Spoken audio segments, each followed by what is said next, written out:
Madame, Monsieur, bonsoir, bienvenue dans ce journal. À la une de l'actualité, la capitale politique sera plus rayonnante après les travaux. Les lacs de Yamoussoukro bientôt débarrassés des plantes flottantes. Le ministre de l'Environnement et du Développement durable, Jean-Luc Assis, a procédé au lancement du projet de rénovation de ces espaces. Certaines eaux au Caïman que visitent très souvent les touristes.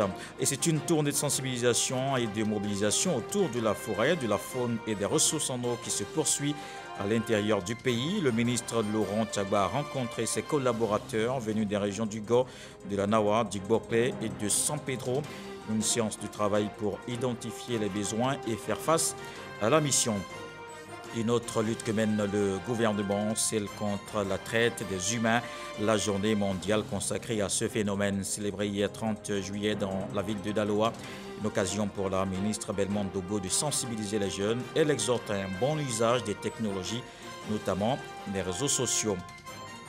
Les Sénégalais étaient aux urnes ce dimanche pour les législatives. 7 millions d'électeurs pour renouveler les 165 sièges de députés. Le pouvoir espère conserver une majorité confortable à l'Assemblée alors que l'opposition ne relâche pas. Dans 12 mois, ce sera tout autre chose. Les lacs de Yamoussoukro vont se laisser voir et admirer. Les 13 lacs gagnés par les végétaux aquatiques et un ensablement sans précédent vont être traités. Le ministre de l'Environnement et du Développement durable, Jean-Luc Assis, a procédé au lancement du projet. Le reportage de Kader Sogodogo. Un projet vient de voir le jour, celui de la réhabilitation des lacs de Yamoussoukro. Pour l'exécution de ce projet, l'État a confié la coordination au ministère de l'Environnement et du Développement durable à travers le Centre ivoirien anti-pollution. Le CIAPOL est donc la structure technique nationale chargée d'exécuter ce projet. Les choses vont aller vite et bien. Nous sommes à 70% de l'exécution de la base vie. Nous terminons la base vie cette semaine.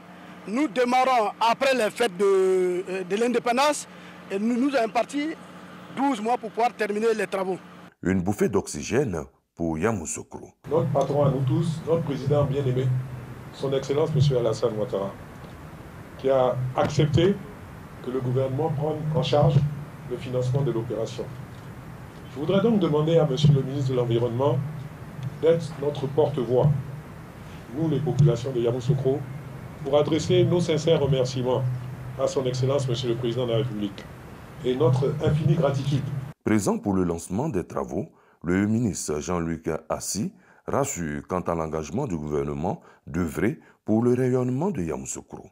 L'État conscient de son rôle de garantir donc un environnement sain entend renforcer ses actions d'envergure pour la restauration des lacs de Yamoussoukro afin de donner à cette belle cité son attrait d'antan. Ces actions sont financées exclusivement par l'État de Côte d'Ivoire. Avec le projet de réhabilitation des 13 lacs de Yamoussoukro, c'est un maillon essentiel du circuit touristique qui sera intégré. Yamoussoukro, ses lacs et ses caïmans auront désormais droit de cité. Et on reste dans la protection de l'environnement. Le ministre des Eaux et Forêts poursuit sa tournée de sensibilisation et de mobilisation autour de la forêt, de la faune et des ressources en eau. À l'étape de San Pedro, Laurent Tchagba a eu une séance de travail avec ses collaborateurs des régions du Go, de la Nawa, du Boklé et de San Pedro. Une rencontre pour évaluer les besoins et mettre les moyens à disposition. C'est ce que nous dit notre correspondant Sam Conan. Après Abidjan, Korogo et Man, c'était au tour de San Pedro d'accueillir pendant 2 jours la délégation conduite par le ministre des Eaux et Forêts. Laurent Tchagba a eu une séance de travail avec ses collaborateurs. Cette visite de travail de M. le ministre, il est venu sur le terrain pour s'imprégner de nos réalités. Et nous avons dit à M. le ministre que nous nous engageons à l'accompagner. Déjà à Soubré, nous avons eu une pépinière de 860 000 plants. Pour le ministre-gouverneur Philippe Légré, parrain de l'étape de San Pedro, le district autonome du Bassa-Sandra, autrefois grande zone forestière, veut recouvrer son couvert forestier. Restaurer et préserver nos forêts et nos eaux, c'est assurer une vie de qualité pour nos populations et des générations futures. Telle est la vision prospective du district autonome du Bas-Sassandra. Au terme du séminaire, le ministre Laurent Tchagba s'est adressé à ses collaborateurs. J'ai instruit la directrice de cabinet à l'effet d'élaborer un plan d'action prioritaire que nous allons mettre à votre disposition pour vous permettre de travailler efficacement dorénavant. Joignant l'acte à la parole, le premier responsable des eaux et forêts est allé planter un arbre dans la forêt classée de Rapide Gras. Il n'y a pas que l'environnement, la traite des humains préoccupe aussi le gouvernement. Hier 30 juillet, c'était la journée mondiale de lutte contre ce phénomène. C'est Daloa qui a abrité la célébration marquant la 10e édition. La ministre Miss Belmondo exhorte les jeunes à un bon usage des réseaux sociaux. On le voit avec Sephora Zegui. L'utilisation abusive de la technologie au cœur de la 10e édition de la Journée internationale de lutte contre la traite des humains à Daloa. Le choix de cette ville n'est pas fortuit. En effet, selon l'Organisation internationale pour les migrations OIM, Daloa est la deuxième ville de départ des migrants après Abidjan. Pour Alejandro Rabiossi, directeur du projet régional d'appui à la lutte contre la traite des personnes dans le golfe de Guinée, cela montre l'ampleur du phénomène dans la région du Haut-Sassandra. Il appelle au renforcement de la mise en œuvre des interventions. Depuis 2019, ces projets soutiennent les autorités ivoiriennes à travers plusieurs interventions, dans le but de renforcer la leadership des acteurs institutionnels, les capacités des acteurs de la chaîne pénale, la protection des victimes, des traite des personnes et la coopération au niveau de la sous-région. À Daloa, Miss Belmondo sensibilise les populations sur la nécessité de faire attention à l'usage des réseaux sociaux. Ne livrons pas nos enfants à l'exploitation à des fins économiques. Ne livrons pas nos enfants à l'exploitation sexuelle. Ne livrons pas nos enfants au travail forcé. Bien que les plateformes des médias sociaux soient un excellent moyen de maintenir le contact avec ses amis et sa famille, elles sont également de plus en plus utilisées par les trafiquants et autres prédateurs sexuels pour attirer et recruter des jeunes en vue de les contraindre à se livrer à des actes ou services sexuels. À travers cette célébration, Miss Belmondo réaffirme l'engagement du gouvernement à œuvrer pour l'élimination de la traite des personnes en Côte d'Ivoire. Pour la circonstance, une cellule régionale de lutte contre la traite des personnes dans le Haut-Sassandra a été installée. Cette cellule sera pilotée par le préfet de région. Et ici à Abidjan, célébration de la journée internationale de la famille. Ce samedi, c'est le village d'Anono dans la commune de Cocody qui a abrité l'événement. La ministre Nassene Batouré appelle les populations à cultiver l'amour et l'union. Elle a insisté, vous allez l'entendre, sur le maintien des enfants dans la cellule familiale. Michel Mambo. Anono. Le village a été choisi pour abriter l'édition 2022 de la Journée internationale de la famille et les populations sont sorties nombreuses. C'est pour elles l'occasion d'exprimer leur gratitude au président de la République, Alassane Ouattara, mais également à la première dame, Dominique Ouattara, pour ses multiples actions en faveur des femmes et des enfants de Côte d'Ivoire. Qu'il me soit permis de rendre un vibrant hommage à la première dame, Dominique Ouattara, pour son implication dans l'amélioration de la condition de vie des familles, des femmes et des enfants. En témoigne notamment le FAFSI, le Fonds d'appui aux femmes de Côte d'Ivoire, l'hôpital mère-enfant de Benjerville. Le lieu également de faire quelques doléances, au nombre desquelles la construction d'une unité de transformation de manioc, d'un lycée moderne et le bitumage des rues du village. Et qui, mieux qu'une fille du village pour traduire au chef de l'État, le président Alassane Ouattara, les attentes des siens. Baptisée Nadjibie, Nassene Batouré, la ministre de la Femme, de la Famille et de l'Enfant, ayant pris bonne note, a rassuré sa nouvelle famille quant à l'engagement du gouvernement pour le bien-être des familles ivoiriennes. Le gouvernement a pris plusieurs mesures. Il s'agit notamment de la mise en œuvre du programme social du gouvernement, le PS-Gouv, dont la deuxième phase couvre la période actuelle de 2022 à 2024. Doté d'un montant de 3 182,4 milliards de francs CFA. Cet ambitieux programme vise à lutter contre les fragilités et mieux booster la résilience des couches les plus vulnérables. Et pour accélérer l'autonomisation des femmes dans nos noms, le Fonds Femmes et Développement du ministère de la Femme, de la Famille et de l'Enfant met à la disposition des coopératives, des associations des femmes d'Anono un montant de 10 millions de francs CFA. Ajouté à cela, plusieurs dons remis à la communauté. Nasseneba Touré n'a pas manqué d'appeler les parents à plus de responsabilités pour maintenir les enfants dans le cocon familial. Et la ministre de la Femme et de l'Enfant, Nasseneba Touré, qui donc désormais fait partie de la catégorie Tchagbara Agban du village d'Anono. Et on quitte ce village d'Anono pour Franceville. Ce quartier précaire de Yopougon, depuis 1992, souffrait de manque d'eau potable et d'électricité. C'est désormais le soulagement dans les ménages. Avec le soutien du maire de la commune, 1000 foyers ont désormais la lumière et des compteurs d'eau installés. Frédéric Oulaï à Boussanogo. Yopougon compte plus de 40 quartiers précaires non viabilisés. Bon nombre de ces quartiers ne disposent pas d'infrastructures de base dont l'eau potable et l'électricité. C'est le cas du quartier Franceville, qui bénéficie du programme social du gouvernement. En 2021, ce sont environ 2000 compteurs d'eau et d'électricité installés pour connecter au réseau électrique les ménages et l'adduction en eau potable grâce au conseil municipal de Yopougon. Ces populations bénéficiaires ont exprimé leur reconnaissance au maire à travers une cérémonie d'hommage. Grâce à Dieu, aujourd'hui, sur le programme du chef d'État, effectivement, Franceville a bénéficié à ça, sur cette infrastructure. Parce que grâce au maire, ministre de l'État, de la commune de Yopougon, que Franceville a bénéficié. Parrain de cette cérémonie, le premier adjoint au maire représentant Gilbert Kafana Kone a procédé à la mise sous tension de ces quartiers. Yopougon avance dans le développement. Nous avons de nouvelles routes, nous avons des infrastructures qui sont en train de se créer. Également aussi l'eau qui est un élément important, l'électricité sont des éléments de base, des infrastructures de base sont en train d'être, dont les populations sont en train d'être connectées à ces deux réseaux, l'eau potable et l'électricité.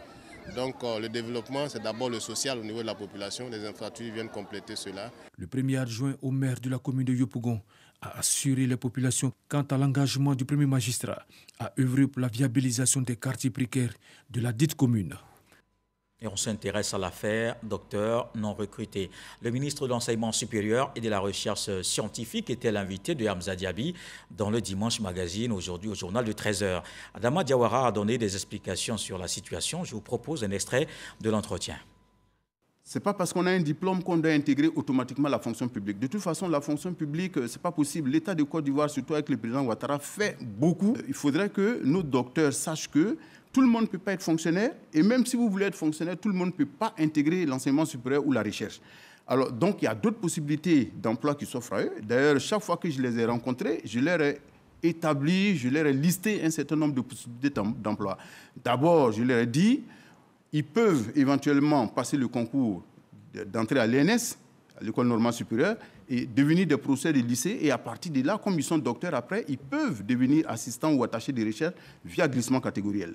Il y a la possibilité d'intégrer la fonction publique, soit en passant le concours de l'ENA, soit un concours d'accès direct à la fonction publique.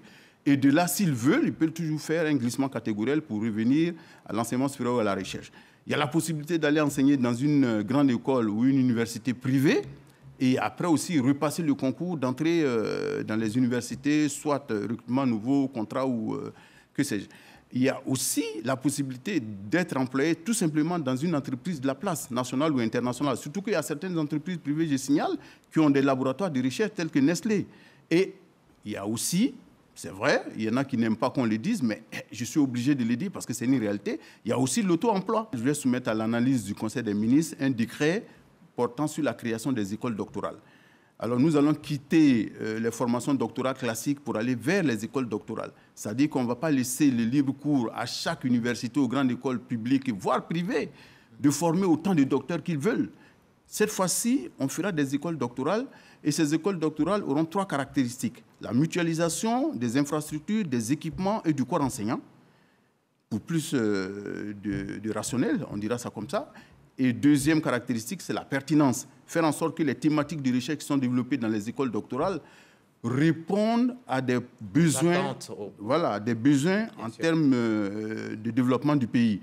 Et troisième chose, c'est l'adéquation formation-emploi au double niveau qualitatif et quantitatif qui fera que, le nombre de doctorants qui entrent dans une école doctorale donnée sera fonction des possibilités d'absorption du marché de l'emploi. Quand je dis absorption du marché de l'emploi, c'est aussi bien fonction publique que secteur privé qu'auto-emploi. Parce qu'il faut savoir que justement, si on ne fait pas cela, on va se retrouver donc avec cette inadéquation terrible entre la formation et l'emploi au niveau quantitatif qui génère malheureusement deux problèmes qui sont connus, c'est le désajustement et le déclassement de nos diplômés. Autre chose dans l'actualité ce soir, le Haut Conseil des entreprises de transport s'est rendu à Assini pour l'installation de sa délégation locale. Les transporteurs de la ville touristique plaident pour la rénovation des pistes et la construction de nouvelles routes, ce qui va désenclaver les villages et améliorer la circulation. Le reportage de l'Anciné Bakayoko. Assini, station balnéaire située à 1 heure de route d'Abidjan, est très bien équipée avec ses multiples installations touristiques.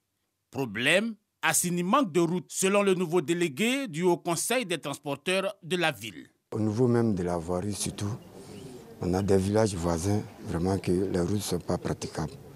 Donc on souhaiterait que ces routes-là soient bitumées. Selon le directeur général du Haut Conseil qui a procédé à l'investiture du nouveau délégué, le transport conditionne la qualité, la compétitivité et la régularité de l'approvisionnement des produits alimentaires dans les marchés urbains. D'où la nécessité de s'organiser. Il faudrait nécessairement, même obligatoirement, que les opérateurs du secteur du transport routier de Côte d'Ivoire, et particulièrement d'Assini Mafia, s'inscrivent dans cet élan donc, de développement que nous avons aujourd'hui. Cela passe nécessairement par le rassemblement de toutes les forces, par le rassemblement de tous les acteurs. En ce qui concerne la construction et la réhabilitation des infrastructures routières, le plaidoyer va être fait au gouvernement. Si vous voulez aujourd'hui que nous puissions poser les vrais problèmes de développement de la voirie, les vrais problèmes de développement des infrastructures, nous devons avoir une voix qui porte pour que nous soyons écoutés. Et aujourd'hui, avec l'installation de la délégation d'Assini Mafia, nous osons croire véritablement que non seulement nous allons professionnaliser le secteur, mais nous allons porter les préoccupations des acteurs concernant les infrastructures, concernant le matériel roulant, concernant le renforcement des capacités pour que nous ayons un secteur véritablement professionnel. Assini est la 120e représentation du Haut Conseil des transporteurs à l'intérieur de la Côte d'Ivoire. Et la Côte d'Ivoire qui s'illustre bien au niveau du 7e art. Philippe Lacotte revient du Festival international du cinéma de Kouribga au Maroc. Le cinéaste a reçu le prix du meilleur scénario et la mention d'honneur avec son film La Nuit des Rois. La ministre de la Culture a reçu le réalisateur. Françoise Remarque l'a félicité pour ces deux distinctions avant de dévoiler son plan de développement du secteur. Issa Tionayo. Le cinéaste Philippe Lacotte, honoré par la ministre de la Culture et de la Francophonie, Françoise Remarque. Après avoir rehaussé le 7e art ivoirien au Festival international du cinéma africain de Kouribga, au Maroc, en obtenant 2 prix, le prix du scénario et la mention d'honneur avec son film La Nuit des Rois. Absent en terre marocaine, cette distinction récupérée par la directrice de l'ONACSI, Office national du cinéma de Côte d'Ivoire, lui a été remise par la ministre Françoise Remarque. Ce qui me touche le plus, c'est le prix collectif. C'est le prix pour tous les danseurs, pour tous les chanteurs de la série, du film. Le cinéma, l'audiovisuel sont des métiers qui sont promoteurs. La ministre de la Culture et de la Francophonie se félicite de la vivacité du cinéma ivoirien avec ses prix glanés au Maroc. Ce prix continue d'être reconnu et derrière ce prix on reconnaît aussi tous les métiers et c'est ce qui fait la particularité de cette reconnaissance, c'est que le film a remporté le prix du meilleur scénario et il a aussi remporté le prix de la meilleure chorégraphie. Et derrière ce prix on montre aussi le savoir-faire, le talent et ce qu'on ne voit pas toujours devant l'écran. Françoise Remarque est déterminée à mettre en place une économie de la culture conformément au PND, Plan national de développement 2021-2025. Le secteur de la culture a été identifié comme un secteur prioritaire et dans lequel nous devons effectivement travailler sur l'industrialisation, sur le regard économique de ce secteur. Aujourd'hui, c'est une réalité, grâce aux talents, grâce aux opérateurs culturels qui existent, qui en général travaillent et font connaître la Côte d'Ivoire sans qu'on s'en rende compte. Donc nous, notre mission, évidemment, sera de les valoriser. La ministre de la Culture et de la Francophonie, par cette réception du réalisateur Philippe Lacotte, veut donner un cachet spécial à la méritocratie dans son département. Et décidément, je vous emmène au sport. La Côte d'Ivoire prépare la CAN 2023. Le comité d'organisation veut impliquer toutes les couches de la société. Le COCAN sollicite l'adhésion de la communauté estudiantine. François-Albert Amicha en a parlé avec le ministre de l'Enseignement supérieur, Sephora Zegui. Impliquer la communauté estudiantine dans l'organisation de la CAN 2023 qui se tiendra en Côte d'Ivoire. C'est la raison de la visite de François-Albert Amicha, président du COCAN, chez Adama Diawara, le ministre de l'Enseignement supérieur et de la Recherche scientifique. François-Albert Amicha sollicite la participation très active des étudiants pour la réussite de toutes les activités qui vont graviter autour de la CAN. Nous avons été bien reçus par M. le ministre de l'Enseignement supérieur et de la Recherche scientifique qui nous a ouvert des pistes que nous allons emprunter afin de sensibiliser, afin d'impliquer, afin de permettre à notre jeunesse de pouvoir jouer sa partition dans l'organisation de la CAN 2024. Adama Diawara rassure ses hôtes quant à leur requête. La Côte d'Ivoire compte 273 866 étudiants et le ministre compte en mobiliser au moins 50 000 pour soutenir le comité d'organisation de la CAN 2023. Nos étudiants sont très portés sur la chose sportive, notamment sur le football. Donc j'ai aucune crainte à ce niveau. L'animation des villages CAN sur les campus se fera de la manière la plus efficace possible. Et ensuite, il y a la mobilisation dans les stades. C'est vrai que le petit frein auquel j'ai dû faire allusion, c'est la possibilité d'accès aux tickets. Bon, à ce niveau, comme le COCAN nous a rassuré, je pense qu'une fois que les étudiants ont en possession les tickets d'entrée dans les stades, je suis persuadé qu'ils vont se mobiliser énormément pour remplir ces stades. À la CAN 2023, les étudiants vont assurer l'animation des villages CAN. Ils devront s'approprier des équipes à soutenir et surtout remplir les stades afin qu'aucune équipe ne joue devant des gradins vides. Et enfin, ils devront être le relais pour la mobilisation massive de la population. Et en religion, les fidèles des assemblées de Dieu de Côte d'Ivoire se sont réunis à l'église de Cocody Centre, un moment de louange et d'adoration. Des fonds également collectés pour soutenir l'action missionnaire.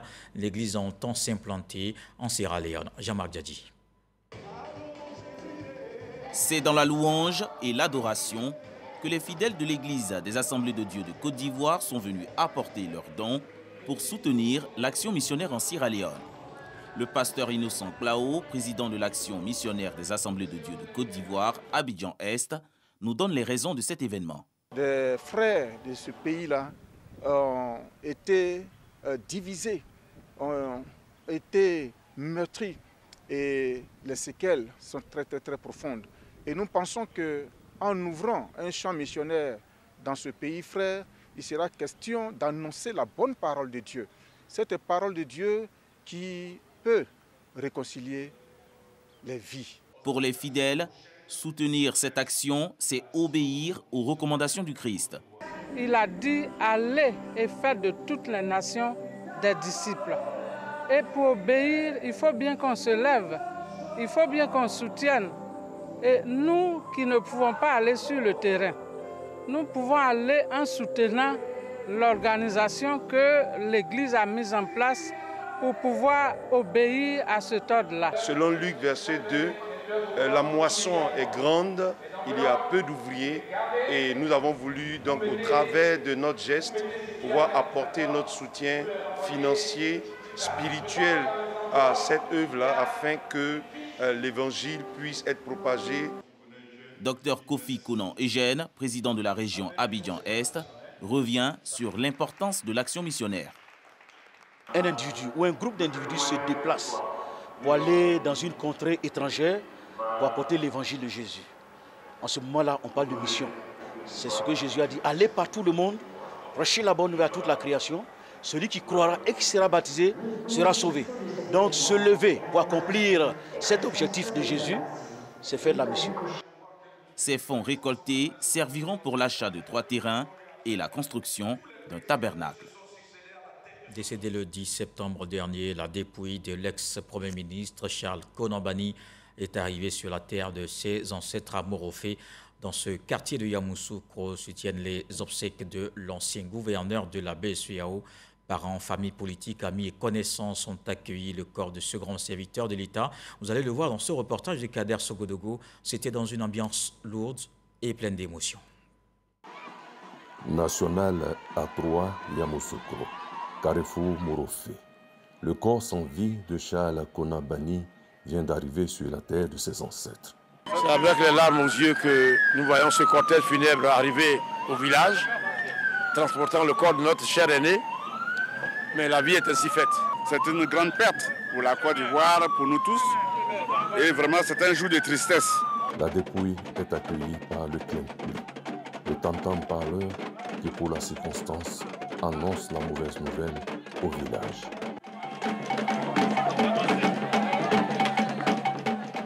Il va s'en suivre une longue procession. La voie principale de Morofé est transformée en boulevard du Deuil. Au domicile du défunt ex-premier ministre, l'apparition du cercueil suscite des émotions. Qui lui était très proche, mais pas évident. L'arrivée à Morofé de la dépouille de feu Charles Konan-Banny marque la dernière grande articulation de la séparation définitive. Condoléances des régions, obsèques traditionnelles en seront les temps forts. Décédé le 10 septembre 2021 à Paris, la mise en terre se fera le lundi 1er août 2022 dans l'intimité familiale. Et le reste de l'actualité, c'est dans le tour du monde. On verra les principales informations de la semaine à Boussanogo dans le 7 sur 7.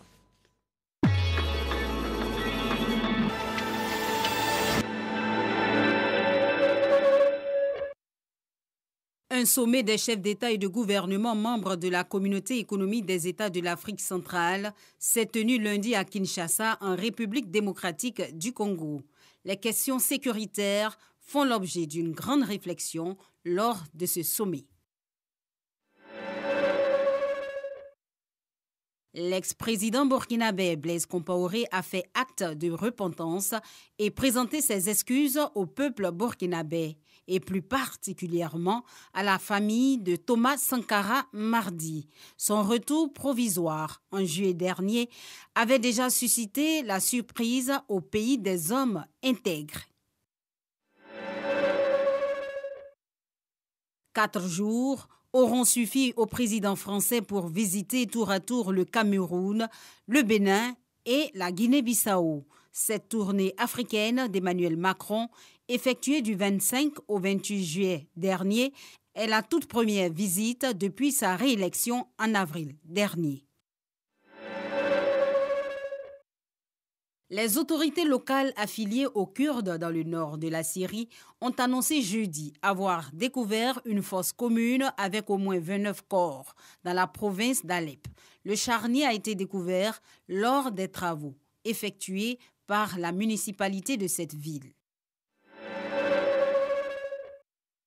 Dans le dossier dit des biens mal acquis, au moins 5 enfants de l'ancien président gabonais Omar Bongo, décédé en 2009, ont été mis en examen par la justice française. Ils sont poursuivis pour recel de détournement de fonds publics, corruption active et passive, blanchiment et abus de biens sociaux. Le bilan des intempéries qui frappent depuis plusieurs jours une grande partie des États-Unis a atteint 20 morts et les services météorologiques craignent de nouvelles destructions dues aux tornades et aux inondations. Au total, les intempéries pourraient concerner jusqu'à 21 États américains. Les Sénégalais se sont rendus aux urnes ce dimanche pour élire leurs députés. 165 sièges des députés sont en jeu.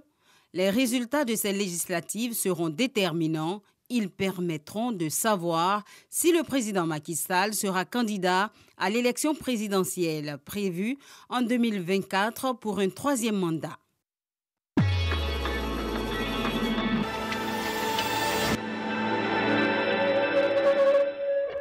C'était le 7 sur 7 avec Sidonie Davila et voilà qui met un terme à ce journal. Merci de l'avoir suivi. Retour de l'actualité 23h avec Abdoulaye Koné. Demain, 20h, retrouvez Fatou Fofana et on se quitte avec ce que dit le sage ce soir. Les fagots pour la préparation du dîner, on les cherche pendant la journée. Je vous souhaite une fructueuse semaine.